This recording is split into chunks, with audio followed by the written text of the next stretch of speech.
ഇന്നത്തെ ഏറ്റവും പുതിയ വീഡിയോയിലേക്ക് ഇവർക്കും സ്വാഗതം. പുഷ്പ 2 ദി റൂൾ എന്ന സിനിമ ദിനം പ്രതി തിയേറ്ററുകളിലെ ബോക്സ് ഓഫീസിൽ ഞെട്ടിച്ചുകൊണ്ട് മുന്നേറിക്കൊണ്ടിരിക്കുകയാണല്ലോ.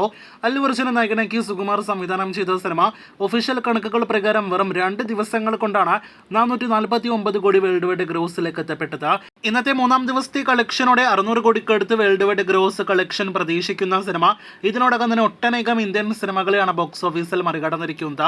പുഷ്പ 2 റിലീസിന് മുന്നേ വരെ പുഷ്പ എന്ന 2021 കോവിഡ് കാലത്ത് 50% ഒക്യുപ്പൻസിയിൽ റിലീസ് ചെയ്ത സിനിമയാണല്ലോ അല്ലു അർജുന്റെ കരിയറിലെ ഏറ്റവും ഉയർന്ന വേൾഡ് വൈഡ് ഗ്രോസ് കളക്ഷൻ നേടിയെടുത്ത സിനിമ. 300 കോടിയിൽ പരമായിരുന്നു ചിത്രത്തിന്റെ ഫൈനൽ വേൾഡ് വൈഡ് ഗ്രോസ്. ഇപ്പോഴത്തെ ആ കളക്ഷൻ എല്ലാം തന്നെ നിസ്സാരമായിട്ട് വെറും 2 ദിവസങ്ങൾ കൊണ്ട് മറികടന്ന അല്ലു അർജുന്റെ പുഷ്പ 2 ഈ വർഷം ഇതിനോടകം തന്നെ മറികടന്ന വിവിധ സിനിമ ഇൻഡസ്ട്രിയിലെ വിവിധ സിനിമകളിലേക്ക് വരികയാണെങ്കിൽ പുഷ്പ 2 റിലീസിന് 2 ആഴ്ച മുന്നേ തിയേറ്ററുകളിലേക്ക് എത്തിയ തമിഴിലെ വമ്പൻ പാൻ ഇന്ത്യൻ സിനിമയായിരുന്നല്ലോ സൂര്യയുടെ കരിയറിലെ തന്നെ വലിയ ബഡ്ജറ്റിൽ തിയേറ്ററുകളിലേക്ക് എത്തിയ കങ്കുവ.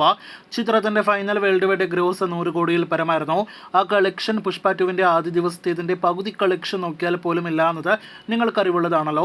വേട്ടയ്യൻ എന്ന സിനിമ രജനീകാന്ത് നായകനെത്തിയ സിനിമയാണ്. ചിത്രത്തിന്റെ ഫൈനൽ കളക്ഷൻ ആദ്യ ദിവസത്തെ കളക്ഷൻ കൊണ്ട് പുഷ്പ 2 മറികടന്നതാണ്. ആകെ 2 ദിവസത്തെ പുഷ്പ 2 കളക്ഷൻ നോക്കിയാൽ അമരന്റെ ഫൈനൽ കളക്ഷനേക്കാൾ മുകളിലാണ്. ഈ വർഷം റിലീസ് ചെയ്ത സിനിമ അല്ലെങ്കിൽ പോലും തമിഴ് സിനിമ ഇൻഡസ്ട്രിയിലെ ഉലക നായകന്റെ കരിയർ ബെസ്റ്റ് കളക്ഷൻ നേടിയെടുത്ത സിനിമയാണല്ലോ വിക്രം. വിക്രമിന്റെ ഫൈനൽ കളക്ഷനായ 400 കോടിയിൽ പരം കളക്ഷനും പുഷ്പ 2 വെറും 2 ദിവസങ്ങൾ കൊണ്ട് പുഷ്പം പോലെ മറികടന്നിരിക്കുകയാണ്. ഇതിനിടയിൽ തളപതി വിജയുടെ the greatest of all time എന്ന സിനിമയുടെ ഫൈനൽ കളക്ഷൻ ഇന്നത്തെ മൂന്നാം ദിവസത്തെ കളക്ഷനോടെ പുഷ്പ 2 മറികടക്കും. 455 കോടിയായിരുന്നു വിജയ് ചിത്രത്തിന്റെ ഫൈനൽ കളക്ഷൻ. ഇതിനിടയിൽ നമ്മുടെ മഞ്ഞുമൽ ബോയ്സിന്റെ ഫൈനൽ കളക്ഷൻ, അതായത് നമ്മുടെ മലയാള സിനിമ ഇൻഡസ്ട്രിയുടെ ഫൈനൽ കളക്ഷനും ആദ്യ ദിവസത്തെ കളക്ഷൻ കൊണ്ട് പുഷ്പ 2 മറികടന്നിരിക്കുകയാണ്.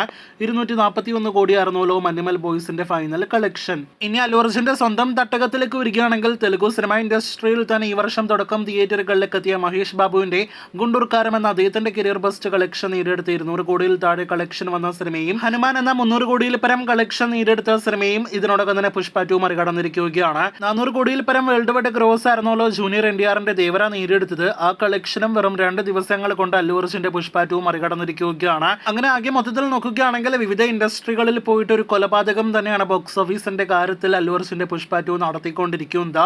ബോളിവുഡിലേക്ക് വരികയാണെങ്കിൽ ഈ വർഷം തിയേറ്ററുകളിലേക്ക് എത്തിയ ദീപാവലി സിനിമകളുടെ ഫൈനൽ കളക്ഷൻ മറികടന്നു കഴിഞ്ഞു. സ്ത്രീ 2 എന്ന സിനിമയുടെ ഫൈനൽ കളക്ഷനായ 800 കോടിയിൽ പരം കളക്ഷൻ അടുത്ത ദിവസങ്ങളിൽ പുഷ്പ 2 മറികടക്കുമെന്ന് ഉറപ്പാണ്.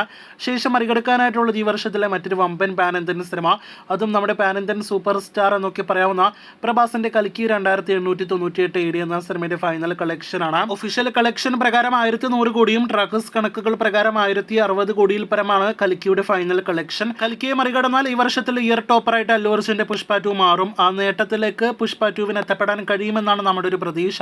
നിങ്ങൾ പ്രേക്ഷകരുടെ പ്രതീക്ഷകൾ എന്താണ്? കാത്തിരിക്കൂ കൂടുതൽ ഇതുപോലുള്ള പുഷ്പ 2 ബോക്സ് ഓഫീസ് നേട്ടങ്ങളുടെ വാർത്തകൾക്ക്.